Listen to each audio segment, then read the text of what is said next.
Hi, everybody. It's Amalia, founder of S.T.E.M Braids and Beyond and host of the Silver Bullet podcast. Today, I have a very close friend to me, and I'd like to introduce her to the audience. Go ahead and introduce yourself.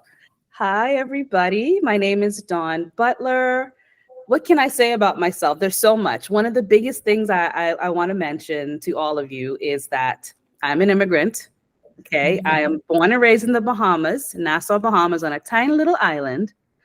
And so I said that for you to know that there's so much possible for you, no matter what your background, no matter where you came from, in there. So let's start with that. Yes. I have a over 25-year career in technology. I've done so many things in tech. I started my career as a software engineer. I then moved on to database administration. I've been an operations production support manager. I then changed and moved into the cybersecurity field as a business analyst, a project manager, all kinds of different things. And I mention all of those things because one of the things I like to highlight to people when they're thinking about technology, especially when you're trying to enter the field, is they're always sort of looking for, where do I really belong? Like, what is that thing that I should do? And you don't need to necessarily know that. Wow.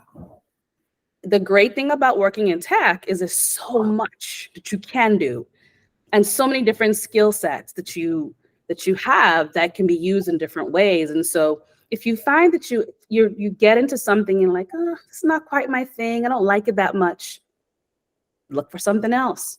Be open to it and just seek out something else. And I think that breadth of experience will take you a long way. What else do I want to say about myself? I have an electrical engineering degree. That's my bachelor's. I have a master's in business administration. I also went to culinary school. So again, when we're young, we think that we have to know exactly what we're going to be. And I think that the one thing that age and experience tells you is you can always still be what you want to be.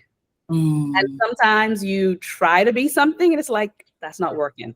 I thought for sure I'd be a chef. And I went to culinary school and it was like, nope, no chef. No. I cannot work in a restaurant. So some people would look at that, right, Amaya, and say, that was a waste of money. Nope. It was great. It was a great experience. Everything I learned was beautiful. It just let me know that was not the direction I need to take. And the thing is, when those things happen in life, you can't let them stop you. You have to just keep on going and make the pivots and transitions and things like that. And I already started, so let me pause. Listen, I love it. How can anybody get in touch with you? So I'm on LinkedIn. You can find me as Dawn Butler on LinkedIn. I'm there just as my name. I also, I'm starting a business. And it's called Courageous Daring Wonderful You. And so it's interesting because my business reflects who I am. Yeah. A pretty eclectic, diverse interest type of person. I'm not just a techie. I love travel. I've had some personal experiences in my life, divorce, things like that. And I have this heart to really help divorced women to heal and transform and things like that. So that's the name of my business. My website, it's under construction. See, under construction, work in progress, always. Yeah. Right. Moving on and doing the things, seeking out your purpose and finding where you should be. That website is called Unleash Your Courage. And hopefully that'll be up soon.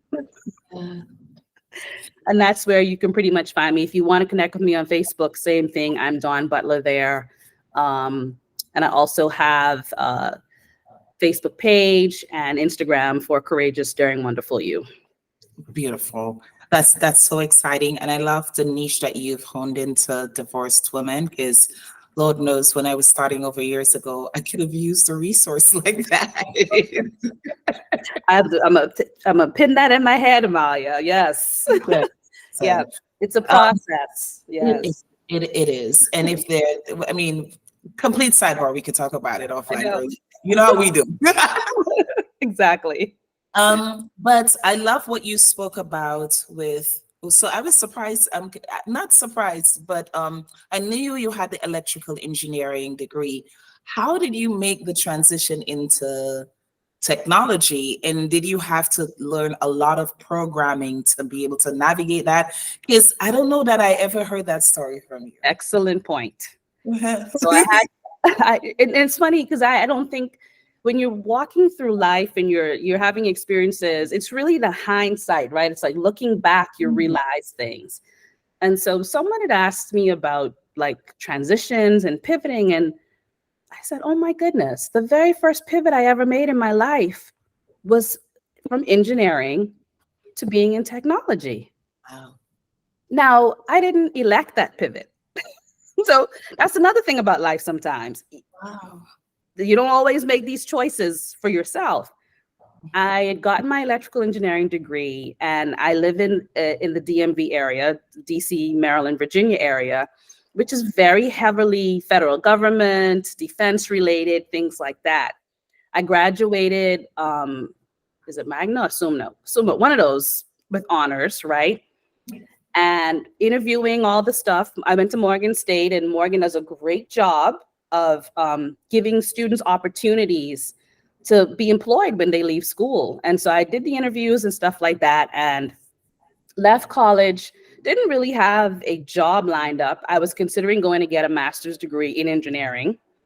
And that summer, I'm sort of waiting things out and waiting for things to sort of roll around. And I can't remember which large defense related company, either Lockheed Martin or one of those. I interviewed with them and they wanted to hire me. Mm. And I was like, oh, great. Yes, a job, right? I mean, you go to school all those years, you want to work. And they were like, well, you and your family have to be US citizens. And I was like, well, I'm not even a US citizen. Guess I Right. need that job. Right? So summer's rolling along, it's August, and rent has to be paid and all this stuff like that. And at that point, I still wasn't sure if I was going to get into the master's program at Johns Hopkins. They were still talking about it at the time. Morgan and Johns Hopkins were creating a partnership program where you can get an accelerated master's in electrical engineering. It hadn't been established yet. So I Wow. was like one of the people they were thinking about that going to. So things were up in the air. And a great friend of mine said, hey, Dawn, I don't know if I told him about what was going on. He said, well, do you want to come and work at my company? And I was like, yeah, I need a job. And he was like, it's a programmer. And I was like, what? I'm going to interview because I need a job. That's all that matters, right? And I got the job, and that's the beginning of my tech career. But I want to say something very interesting about that. Yeah. When I was in university, as an engineering at Morgan State, it's liberal arts college. So it's a wide breadth of knowledge. You do the sciences, you do some humanities, some business classes. We had to take 2 programming classes. And at that time it was C, Wow. right? I hated programming. I hated it. Yeah. I literally would sit there thinking, who does this for a living? I'm telling you, this is what I thought. Do this for a living. Over 20 years later, here you are. Go ahead, tell your story, Miss Dawn. Never say never. Never. That's the one thing, a big thing I've learned. Just never say never. I remember just, stressing over these programs that wouldn't work. And back then, when you wrote programs back then, they were sequential. So if you had one missing semicolon, your program wouldn't work. The level to which I can relate. Go ahead. You're debugging, trying to figure out what's going on. And I just think, who does this for a living? Why would they do this? And here I was at 21 years old, about to become a programmer. Now, You say, do I really want this job? I needed the job. Didn't matter. Did not matter. They thought I could do it and they hired me, and I said yes. There it is. There it is. And I will say that ever since then, truth be told, I started out doing web pages. This is in the 90s, in the late 90s, like literally programming HTML, where you would have to know what, like the language for the color and where to put the button. And I Wow. taught myself HTML. Wow. And for the rest of my career, that's what I've done. I've taught myself. Yes. It's tech, it's always changing, it's always moving. I've been in situations where I've had to self-teach. And so I do credit that ability and that adeptness to the education I got at Morgan State, Wow. because it had that breadth. You had Mhm. to learn so many different things, all the different levels of mathematics, physics, chemistry, biology. I think it trains you how to learn. Wow. And if you were to ask me, like, what's the skill set, for STEM, I think it's that, how to learn. Because in Mhm. our field, in STEM, science, technology, engineering, mathematics, it's always changing. So you have to have that like curiosity, that Mhm. and something new comes about, not necessarily to immerse yourself in it, but to say, oh, what's that about? Let's get a little bit of information, and you just add that to your arsenal, I guess, of information and knowledge. And I think that gives you an ability to transition and pivot. Yeah. Absolutely. What I just love about what you said too is that the skill that is needed for STEM is um, the ability to learn. And you know what is so interesting? Years ago, when they were pushing bachelors, there was this big bachelor's movement. They're like, school confirms that you have the ability to learn. Well, we can take that same basic level understanding and apply it to something that is STEM related. You don't have to necessarily have a non-STEM degree or STEM degree to demonstrate that Definitely. learning it. The skill of learning is what we need to be able to Yes. develop and understand. Yes. A quick pivot. So your undergrad was in electrical engineering. We know that STEM is rare for someone who's underrepresented to choose STEM. So what happened in your life or in your childhood that made you think, you know what, I could become an electrical engineer? It takes a different. I interviewed Dr. Michelle recently, and she was saying, I wanted to be the brightest in the room. What is what is your why? That's interesting, because when I listened to your question, my first answer was something else. And then when you said that, I realized it's two-pronged. So as a child, I wanted to be a teacher. I mean, I think every child wants to be a teacher when no, they don't. Not me. I'm sorry. Well, I wanted to be a teacher. I Yes. guess I really liked my teachers. One But of your was one of your parents a teacher? no, Oh wow. no. Yeah. Yeah. Something happened. Yeah. Yeah. Um, and it's part of my story. And I think I don't, now that I'm processing, I think maybe this was a part of it. So I'm thinking too many things. I try to figure out how to make sure I answer your question. So I wanted to be a teacher. And then I wanted to that until about 8th or 9th grade. Mm. And in 8th or 9th grade, I looked around at the students and I was like, oh no, I can't teach. These kids are horrible. I'm gonna hurt somebody's child. I can't do it. And it's very strange, Amalia, because I have this brain, and back then I thought to myself, they're gonna get worse. Yeah. That's what I thought.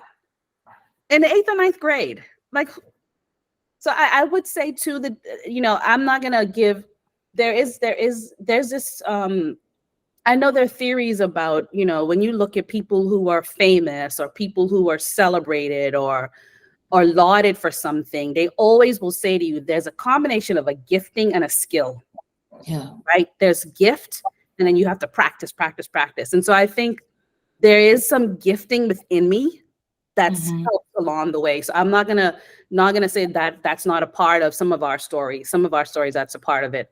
But there is that skill and that practice that you have to apply to. Your gift could do nothing for you if you don't do other stuff. Okay. Right. So I decided I didn't want to be a teacher anymore. And for Mm. whatever reason, I know, I started to take, I wanted to be a doctor. I'm not sure why. I wanted to Wow. be a doctor, and I wanted to be an OBGYN specifically. Oh, nice. I don't know where these things came from. Mm. I hadn't seen anybody give birth or anything. I don't know why.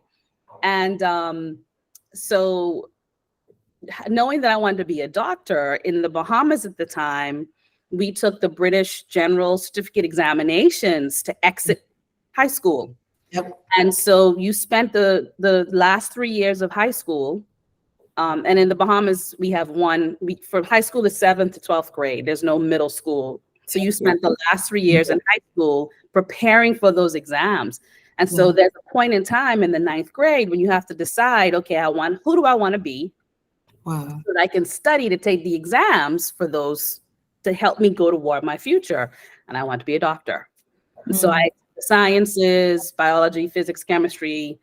The interesting thing about it, when you talk about struggles, because I'm going to bring this in here a little bit, weave that in. I struggled with math. Wow. Yeah. Yep. My first struggle with mathematics was long division in the 5th grade. Wow. Yes. And it's weird because I'd forgotten about it until recently. And I was like, I remember struggling with long division.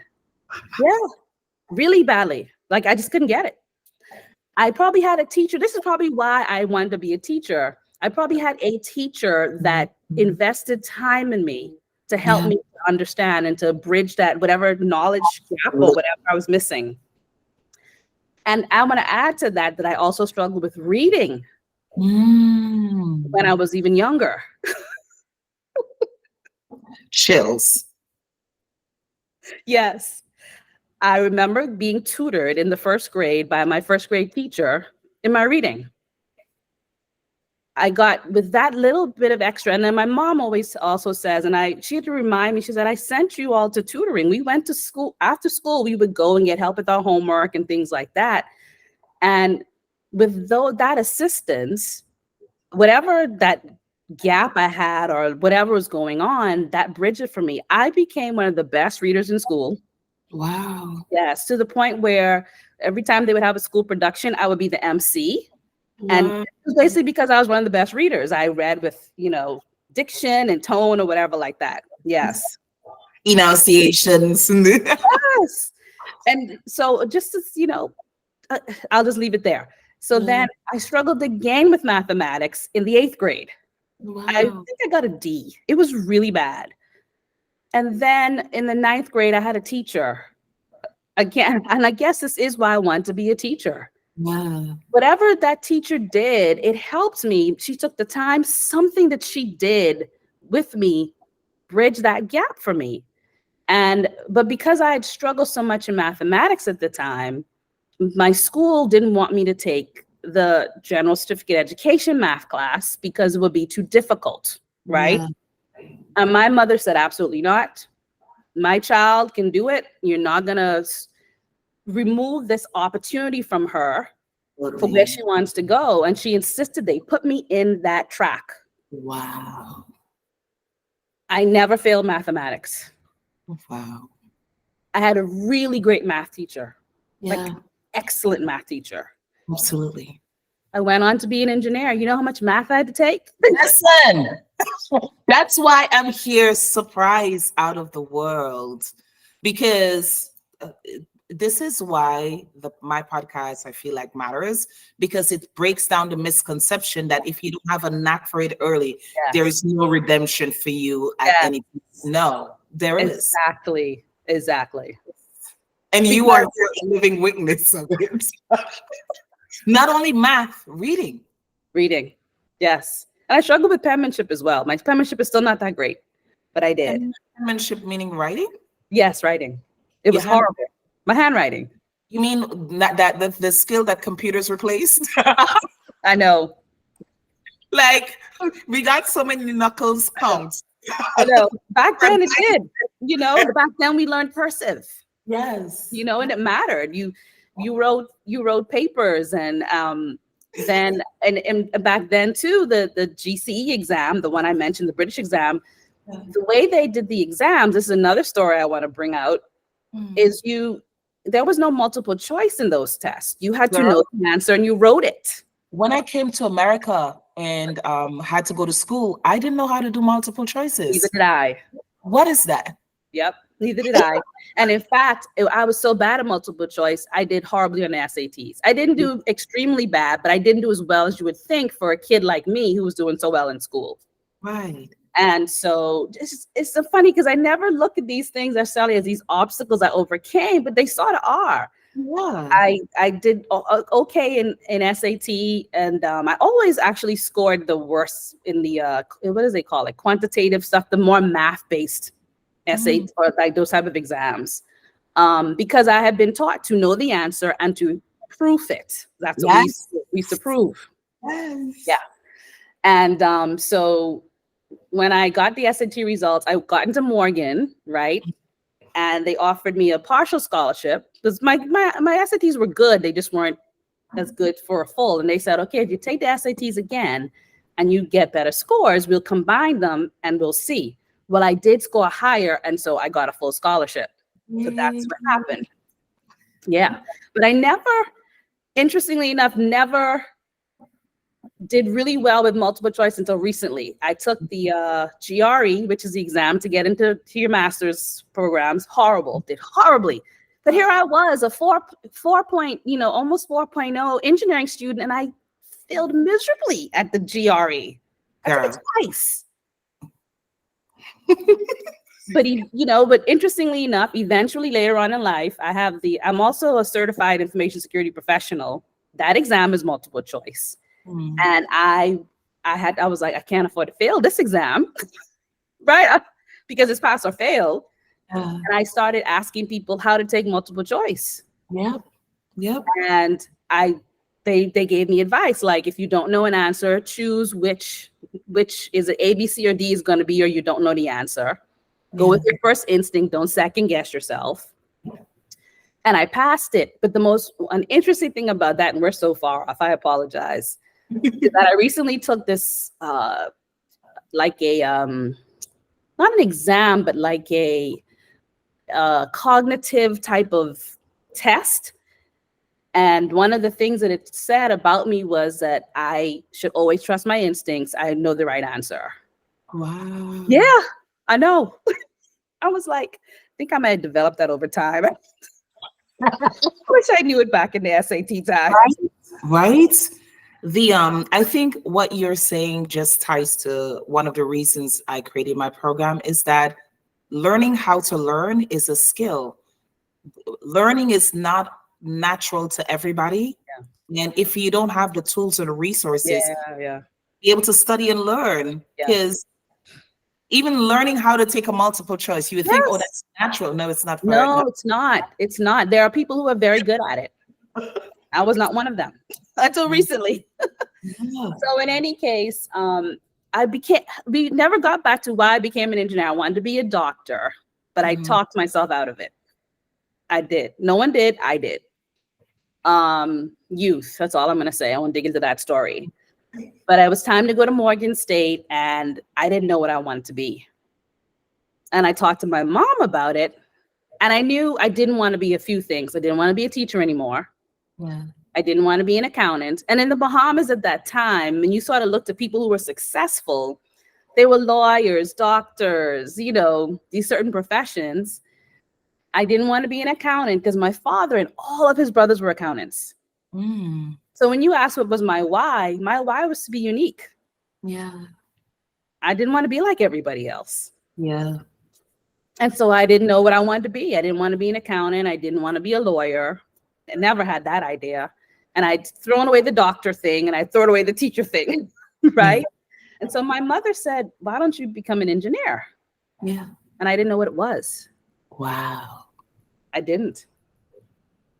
Wow. And she explained to me at the time what civil engineering was, which is building roads and bridges. And I said, okay, sure. I started my tenure at Morgan State as a civil engineer. Wow. Yes. With the first semester, that love that wanted to be a doctor thing hadn't left me. It hadn't. When I studied for those exams I talked about, I loved biology. I used to, at night, and I guess I'm a nerd, I used to read my biology book. And I would highlight stuff. I just drunk it all in. Biology. And I don't know how I figured this out because back then we had no internet. Right. I decided somehow that to bridge the doctor and the engineering thing, I wanted to be a biomedical engineer. Wow. I must have gone to the library. I had to have, there was no, that was our source of information. Even being around students, you begin to hear the different conversations and you're like, you know what? That sounds interesting. Yes. And so I had this grand idea that I would leave Morgan State and I would go to Case Western Reserve. I figured out where I wanted to go to because they had a biomedical engineering program. First semester in college. I think I tell my advisor and they were like, oh, you should talk to the assistant dean or whatever like that. I said, okay, cool. I get in his office and he's like, Dawn, are you sure? And I'm like, yes, you know, I guess whatever I said. And he said, okay, let's make a deal. He said, you have a full ride. Yeah. He said, you go to Case Western Reserve and you won't have any money to pay for and it's the truth, I wouldn't have any money. Makes dollars and cents. Common sense. My parents didn't have that money. Yeah.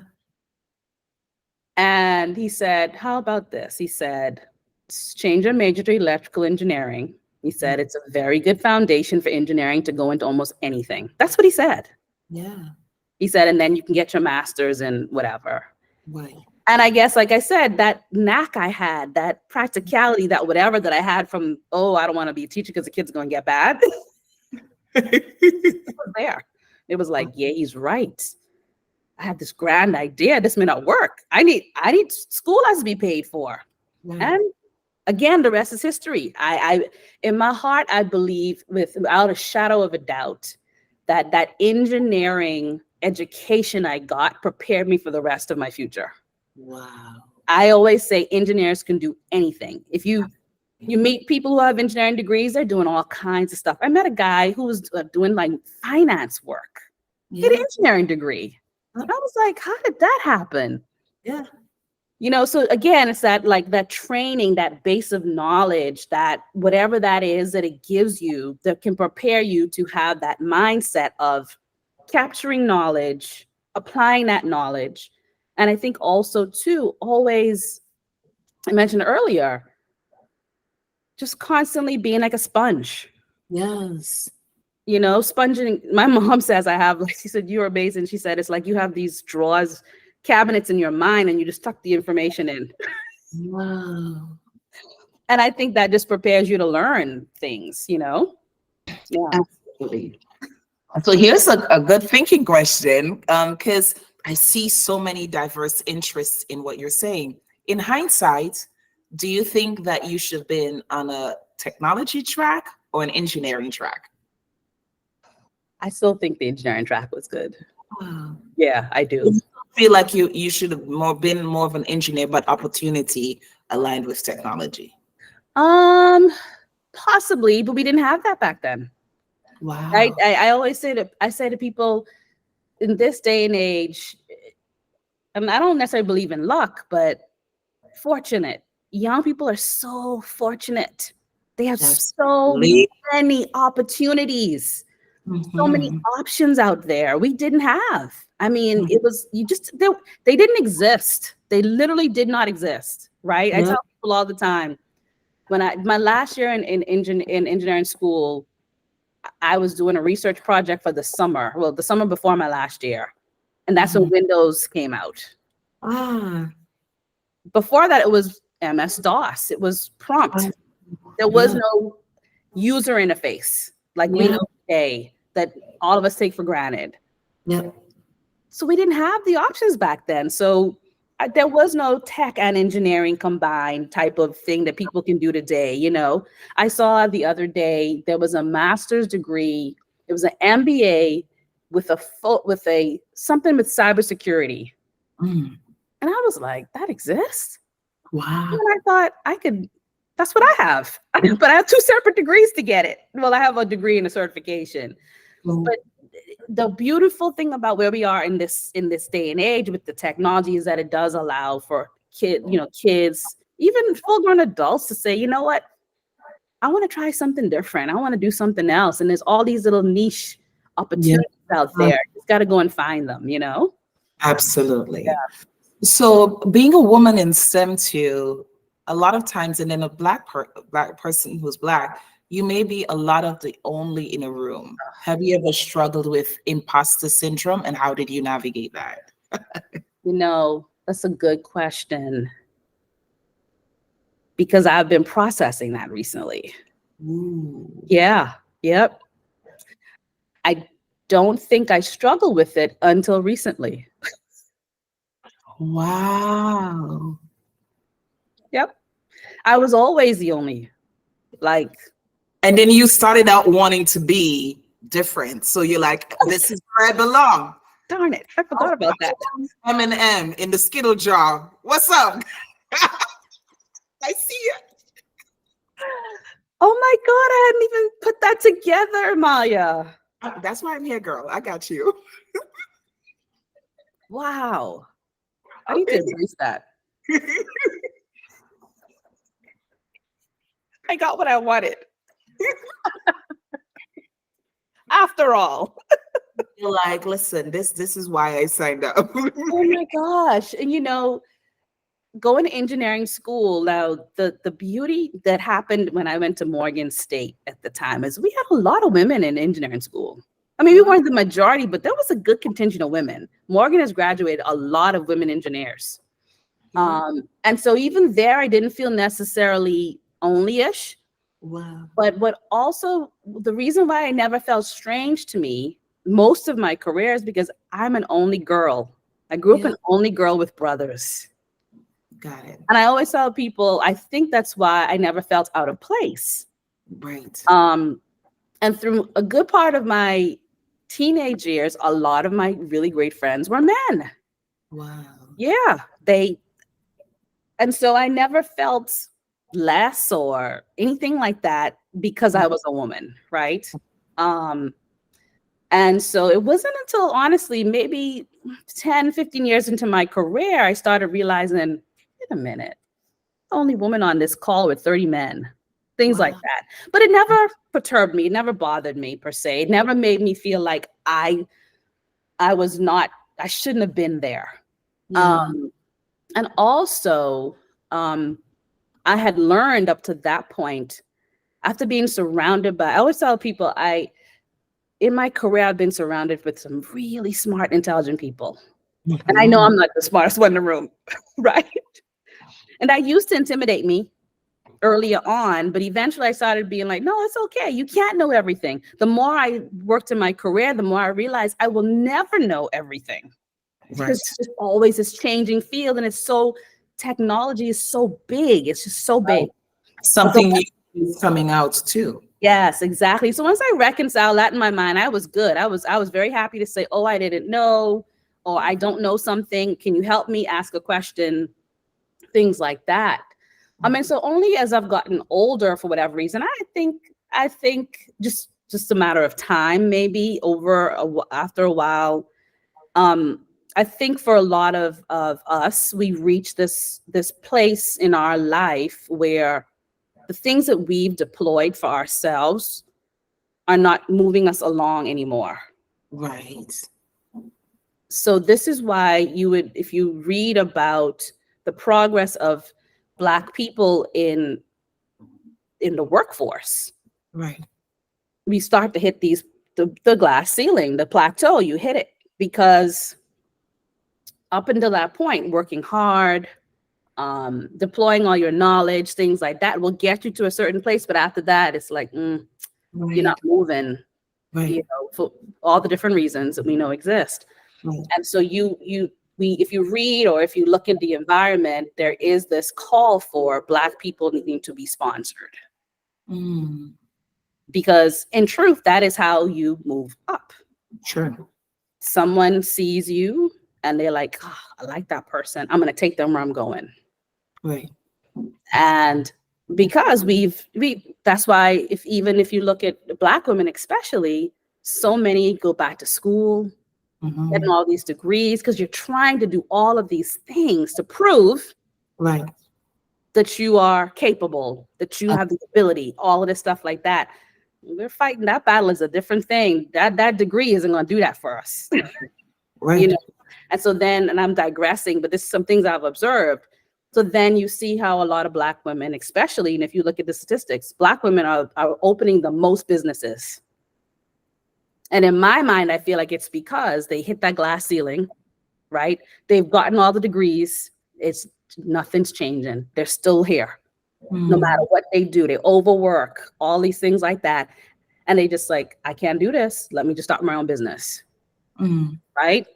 And so imposter syndrome, I don't think it's imposter syndrome. I think it's our reality. Like, this is where we are. I've done all the things. I've showed up.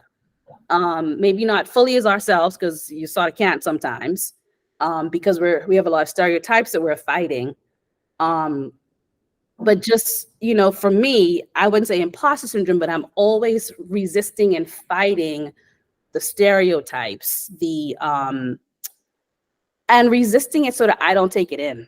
Yes. That's more of what it is. I know I belong there. Right. I have the education. I have the background. I'm a little girl from a small little country, little island. You know what I mean? But I have more exposure and more knowledge than many people who are from bigger places. Right. But that's the first thing they see is this. Yep. Then they hear my accent. Absolutely. Then they see the woman. I've been underestimated, I don't know how many times in my career. Like, they're like shocked. Like, I'll get on a presentation and speak, and people are like, oh, you were so good. And I'm like, I've been presenting to people since I was 13. Yeah. I've been in I told you I used to be the MC in the elementary school production. I'm just like, but they look at you and they underestimate you. And it's not spoken, but you see it in the results, right? Like the lack of promotion, and I'm just speaking generally, and things like that. And again, I think I saw an interview, I think it was a movie about, a documentary about like award-winning movie stars, and they had like Halle Berry or whatever on it. And she talked about how even though she had won whichever award, Academy Award or something like that, how she still wasn't acknowledged.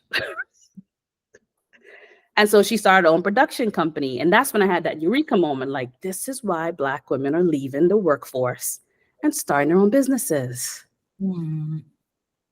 Because there's the limit is they've hit the limit. Right? And that's what they're doing. So no, we don't have imposter syndrome. We don't. That's why we're making the waves and doing the things that we're doing in this world. We don't have it. It's the system. And I heard people say they don't like that idea. And I think I sort of agree. It isn't imposter syndrome. It's more, I think, we have to constantly resist. Absolutely. Not taking in the stereotype, not believing the things that are being said or how we're being viewed, right? And so I think it may come as imposter syndrome because then you start to feel weary or tired or What you're saying to me is literally like a climbing symbol like this, because I recently heard it said that a child is born with two fears. A baby's born with two fears: loud noises and falling. Everything else is earned. So imposter syndrome is not even internal. Like, it's not. I've had insecurities in life, but the imposter syndrome, if it's not me, it's who? Like, I've never had, very seldom did I have imposter, but like you're saying, the environment might be such that you begin to question, and the resistance becomes a lot. And it's not even verbal sometimes. No. In the room, just before we had a word for energy. The room makes you question. Ooh, I love this. Yeah. I love what you just said. Simple things happen, I saw this, like, over the years. I've been in situations where, like, I'm the only woman. They're like, oh, can you take the notes? Yeah. Dumb stuff like that. Yeah. And that's what we're dealing with all the time. And how do you respond to something like that? I took the notes. And listen, over the weekend, I've been teaching my daughter. I said it's okay for people to assume. Like I've had that happen in my at work, and I was like, cool, as long as it's rotating throughout the entire Yeah, team. yeah. Here first. I'm not doing it again. I got dibs. Yeah, for real. This time, but don't make it a habit. Let's define who I am here. Right. And the thing is, I don't look at taking the notes as being less than or whatever, but don't make it a habit. Then I might think that you probably think I am. No, Right? That's how you see me. me suggesting it is testing to figure out, is this the way you see me or is this an echo? We're gonna get some EEO up in this. No, I'm a note taker, so I don't have a problem. I take notes for myself. I don't have a problem sharing them, but don't make that my Right. no. Yeah. Unless I volunteer for that thing. Yeah. Wow. My last question for you: what does STEM mean to you?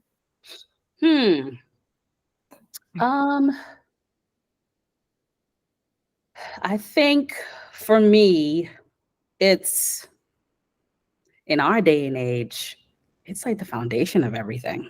Yes. I saw a video last night. It was on Facebook, a reel, and they said Barry White, the singer, knew. And it was however many years ago, and Barry White was saying basically technology. He said this. It was like, he's like, this is just the beginning. However many years ago that was, this technology thing is here with us. It's to stay. And if you don't know how to use it, you're going to be left behind. Right.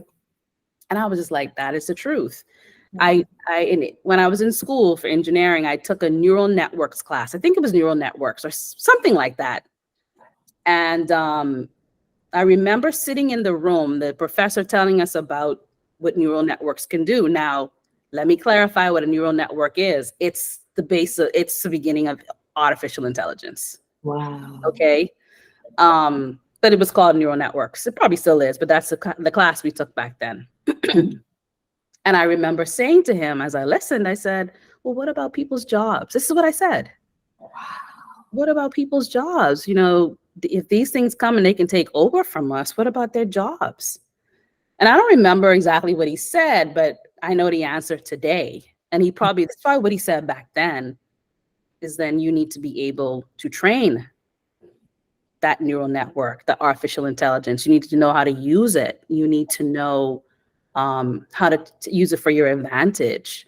And so I think when you think of STEM, people in those fields are going to always be on the cutting edge. Right. They have the advantage. They have an advantage. And I think that the beauty is, again, because of how technology has, I'm going to use the word infiltrated, even though it's a very strong word, but it's sought as the truth. Part of everything we do. Absolutely. Everything. Yeah. People are like, oh, AI. We've had AI for a long time. Absolutely. When you call on the phone and you get that virtual, that, you know, whatever you want to call it, that voice, and it says, hello, put in your phone number. That was the beginning. Yeah. When it started recognizing your voice and you could say, you know, I want to talk to the representative, and it says, okay, I'll transfer you to an agent. Right. That was the beginning. This is not new. Yeah.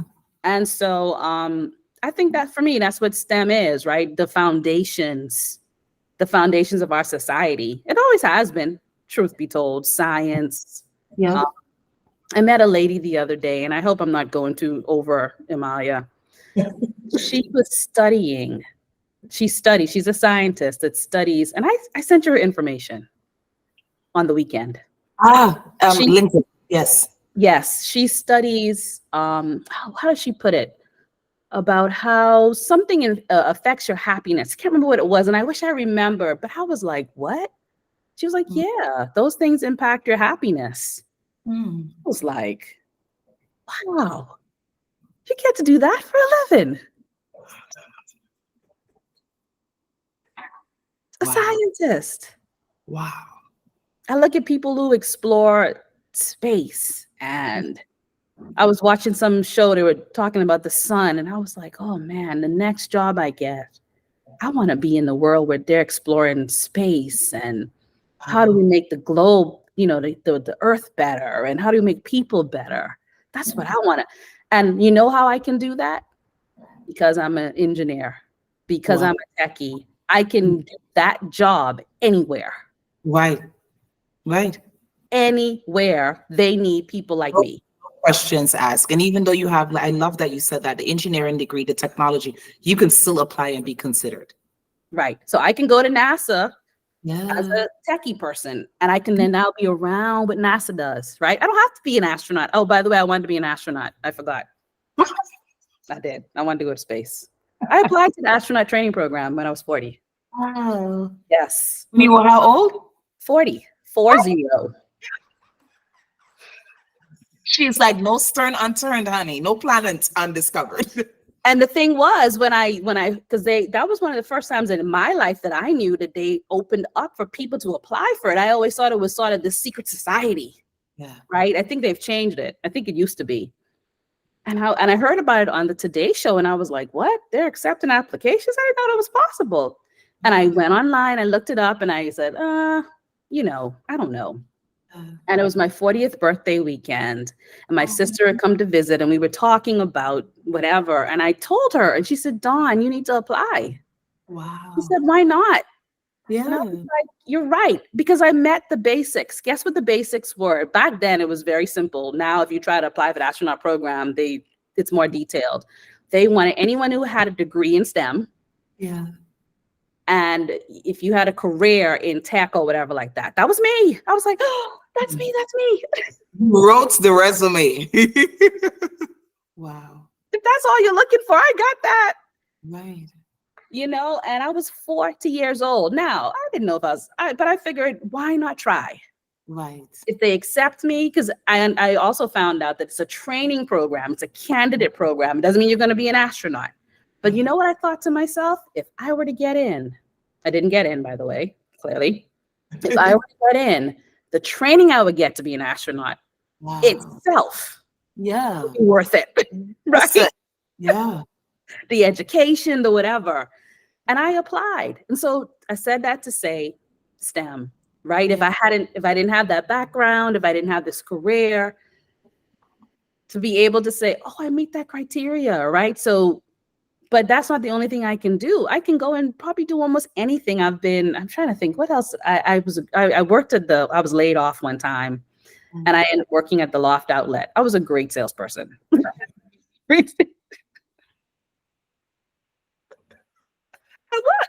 was great. It made me appreciate my cushy little, job. Right. But I think, I just said that to say, go study the STEM. Yeah. Even if you don't do it in your career, it's just such a good base of education, a base of knowledge for anything in your future, pretty much. Absolutely. Yeah. Absolutely. Well, thank you so much for your time today. So many gems. Thank you guys so much for stopping by. Don't forget to like, subscribe. Bye, everybody. Bye.